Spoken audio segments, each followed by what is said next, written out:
Saya mau tanya pada Anda, kalau puasa di bulan Ramadan, berlangsungnya siang atau malam? Gak ada orang puasa malam. Yang puasa pasti masa siangnya. Dimulainya kapan? Dari fajar sampai dengan maghrib. Maghrib buka, fajar mulai puasa, fajar sampai dengan maghrib. Kata Nabi, man shoma ramadhana, siapa yang menunaikan puasa di bulan Ramadan, fajar sampai dengan maghrib, imanan wahtisaban, dikarenakan iman kepada Allah, ikhlas dia tunaikan, bukan karena yang lain. Bukan karena yang lain puasa, saya ikut puasa. Bukan karena di TV pengumuman, besok saya puasa. Bukan karena ustadz bilang saya puasa. Karena Allah meminta saya puasa, saya kerjakan puasa.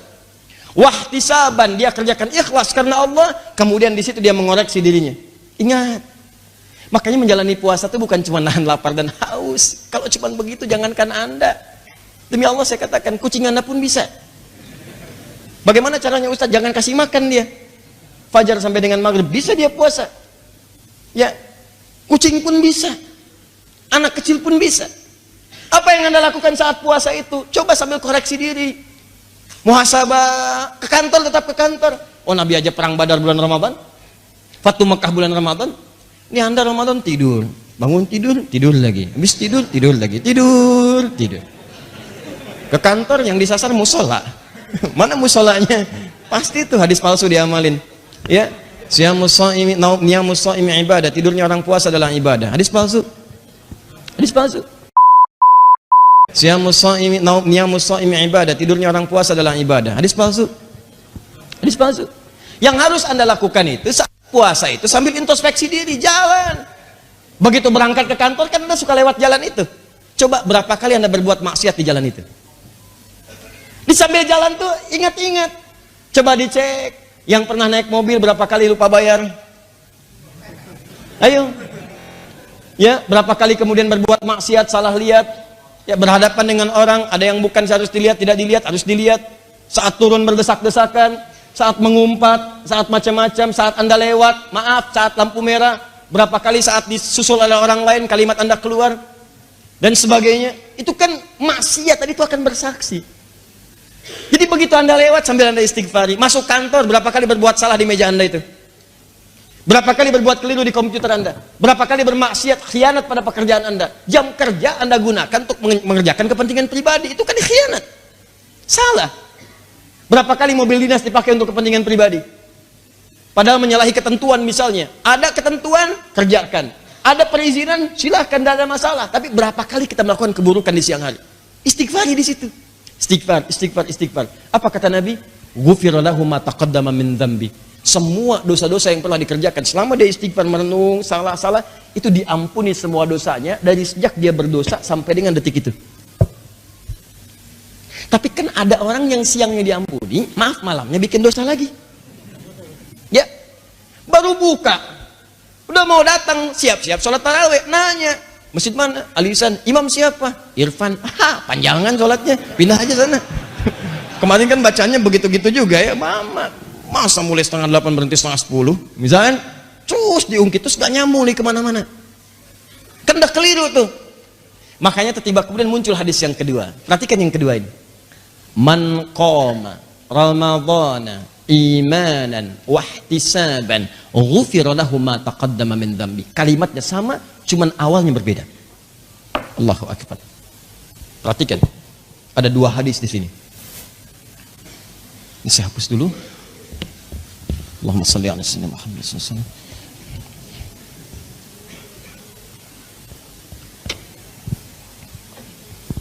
Jadi hadis yang pertama, man shama. Hadis yang kedua, man qama.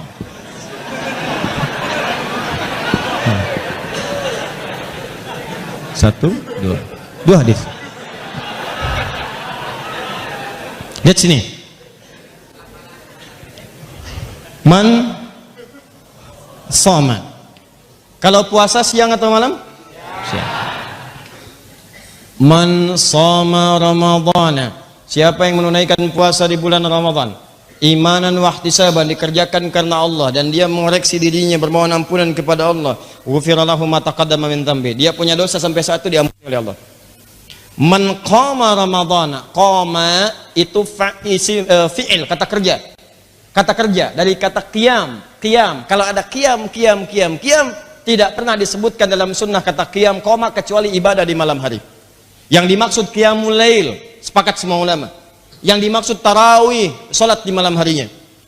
Man qama ramadhana, siapa yang menunaikan salat di malam-malam Ramadan. Salat malam. Qiyamul lail dikerjakan siang atau malam? Malam, ya ada lailnya jelas, lail itu malam. Ya. Man qama, siapa yang menunaikan qiyam, bangun malamnya. Tuh lihat sini. Imanan wahtisaban, bukan sekedar qiyam. Kalau cuman qiyam, mungkin anak-anak juga bisa. Ya, hampir semua kalangan bisa yang mampu berdiri. Datang, salat selesai. Tidak. Kata Nabi, aduh jangan cuma sekedar datang, salat pulang, bukan begitu caranya. Kata Nabi, imanan wahtisaban, tunaikan karena Allah. Ikhlas. Lalu ihtisab. Di sela-sela rakaatnya, sujudnya atau jeda rakaat ke rakaat yang lainnya, ayo ihtisab, muhasabah, minta ampunan. Minta ampunan. Makanya Nabi mengajarkan doa di setiap jeda rakaat. Allahumma innaka afuwun tuhibbul afwa fa'fu anni. Tuh. Dibaca dan bukan sekedar dilafazkan, bukan. Ya, selalu kalimatnya bukan talaffuz bil lisan fahasiba, bukan cuma diungkapkan dengan lisan, tidak, tapi maknanya dengan jiwa, rasakan dengan hati. Allahumma innaka afuwun, ya Allah engkau itu punya sifat pemaaf dan pengampun dosa. Tuhibbul afwa, dan engkau mencintai orang-orang yang minta maaf. Fa'fu anni, aku mengaku aku punya banyak salah sampai malam ini, ya Allah, ampuni saya ya Allah. Jika engkau wafatkan saya di malam ini, ridhai saya ya Allah. Ampuni dosa saya ya Allah, tangisi dosa Anda pada saat itu. Jadi begitu Anda lakukan, ghufira lahu ma taqaddama min dzambi, maka sampai detik itu semua dosa Anda sampai detik itu diampuni oleh Allah. Hilang. Anda bayangkan, tidak ada waktu dalam setahun itu yang siang malamnya menghadirkan ampunan seketika dari semua dosa kecuali Ramadan. Makanya Allah mengatakan syahr Ramadan, kalimat syahrnya disebutkan, kalimat Ramadannya dimunculkan. Yang ini bukan sekedar menyebutkan waktu kapan kita berpuasa, tapi menguatkan dosa-dosa akan diampuni. Yang ini menegaskan bukan sekedar sebulan puasanya, tapi ampunan itu pun akan berlaku selama sebulan, siang dan malamnya. Allahu Akbar. Siang ada peluang dosa digugurkan, malam ada peluang kesalahan dihanguskan. Itu cuma terjadi di bulan Ramadan. Makanya semua sahabat-sahabat Nabi setelah ayat ini turun, terlebih ketika menyebutkan Ramadannya, mohon maaf teman-teman sekalian, tidak ada yang menyikapi semua sahabat Nabi Sallallahu Alaihi Wasallam bulan Ramadan kecuali penuh dengan kesungguhan, keseriusan.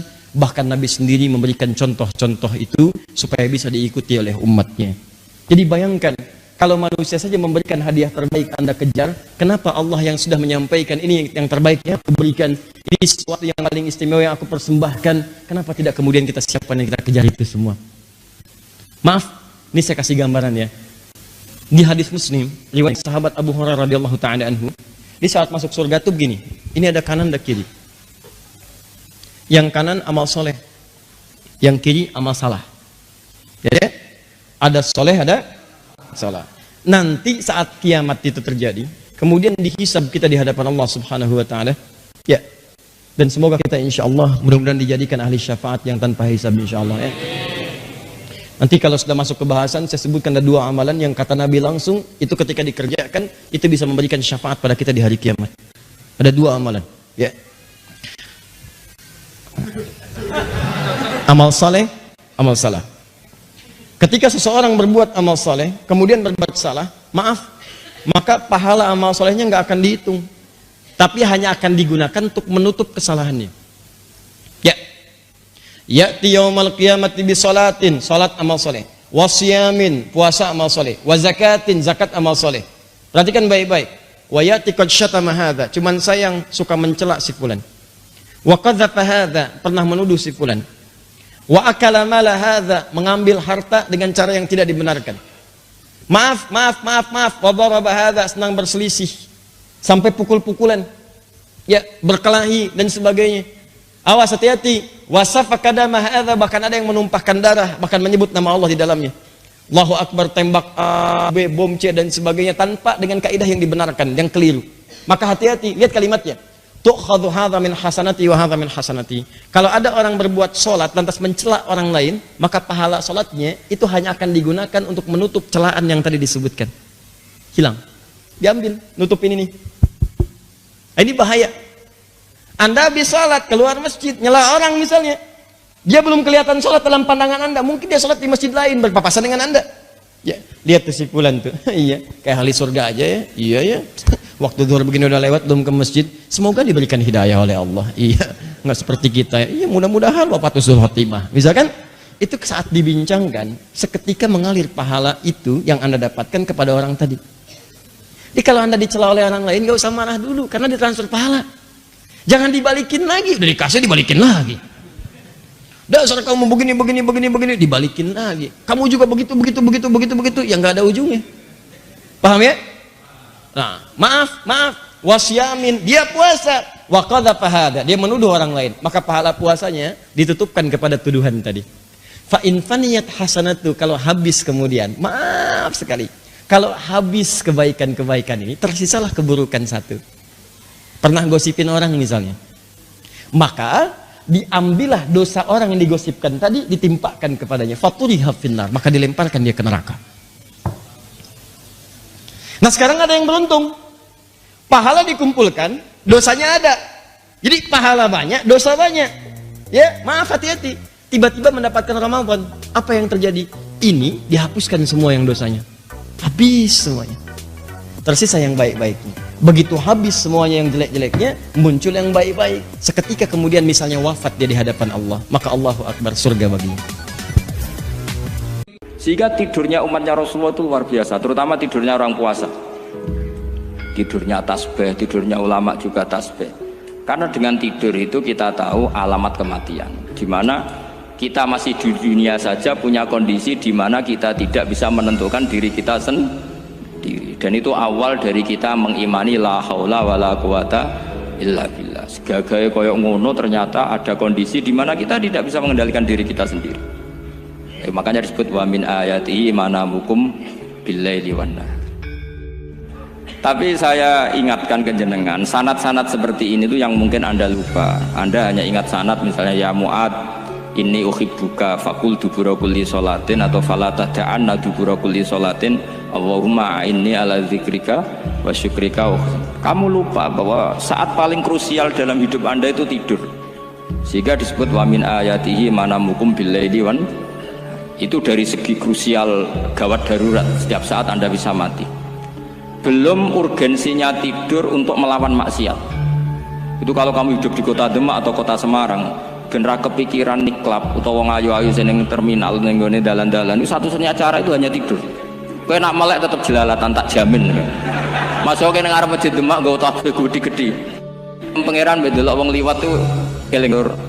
Barokahnya usul fikih adalah kita belajar dulu. Saya pernah musyawarah sama Gus Yofur tentang usul fikih. Usul fikih itu ada makalah, mubah itu tidak ada. Sebagian ulama berpendapat mubah itu tidak ada. Karena setiap mubah saat itu Anda pasti meninggalkan keharaman. Itsma min mubahin illa wa yatahaqqaqu bihi tarku haramimma. Tidak ada kemubahan kecuali saat itu kamu meninggalkan keharaman. Anda tidur, berarti Anda taroktal maksiyah. Anda tidur berarti Anda meninggalkan maksiat. Enggak nyolong, enggak dugem, enggak zina, enggak maling, enggak ngerasani orang. Jadi tidur itu anggap saja ya Rob, ya Allah saya mau tidur. Tidur itu ibaratun antarkil ma'asi. Jadi malaikat roket pate kandani iki ras sekedar turu, ya kowe kudu ngerti iki ape ninggal maksiat.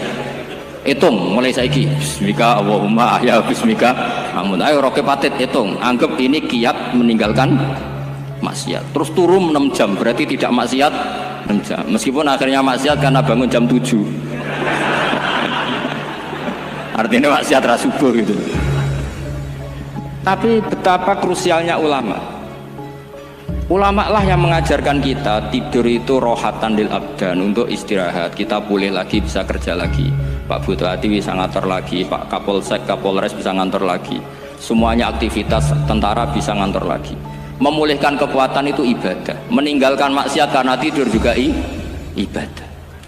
Tidur saja ibadah. Ini barokatnya umatnya Rasulullah Shallallahu Alaihi Wasallam. Senyaman itu.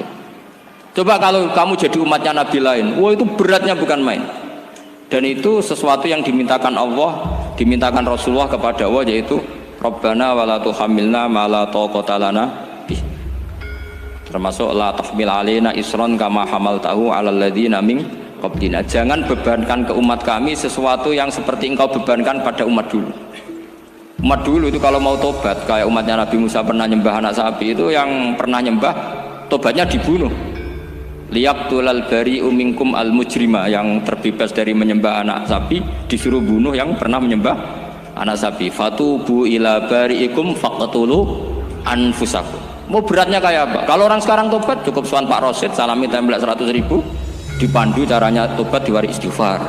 Nomor itu penting, nomor loro seneng kiai, seneng aku maksud kalimatnya jelas.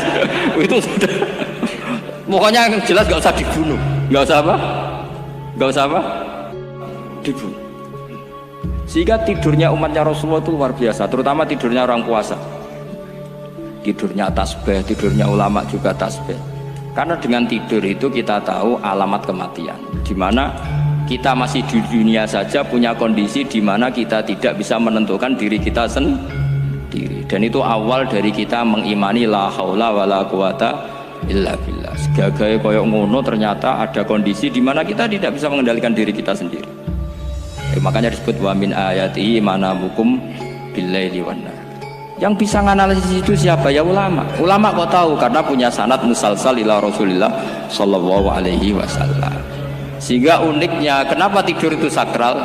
Coba semua nabi di antara wahyunya itu lewat apa? Semua nabi di antara wahyunya lewat apa? Tidur, lewat mimpi. Inni ara fil manami anni atfahuka fangzur madza tar. Maka mimpi ini harus dikelola secara baik, yaitu kalau kamu mau tidur, wudu dulu, baca tasbih, terus tinggalkan semua dunia, anggap saja ini pemanasan kematian. Itu insya Allah mimpinya sip pokoknya. Paling dikejar-kejar Dajjalnya kecemplung kali insya Allah. Tapi kalau kamu tidur gak wudu, raiso turu terus raiso turu mangan sik bu, raiso turu terus raiso turu mangan sik ben wareg ben iso turu, insya Allah dikejar Dajjal kecekel, akhirnya ngelindur gak karu-karuan karena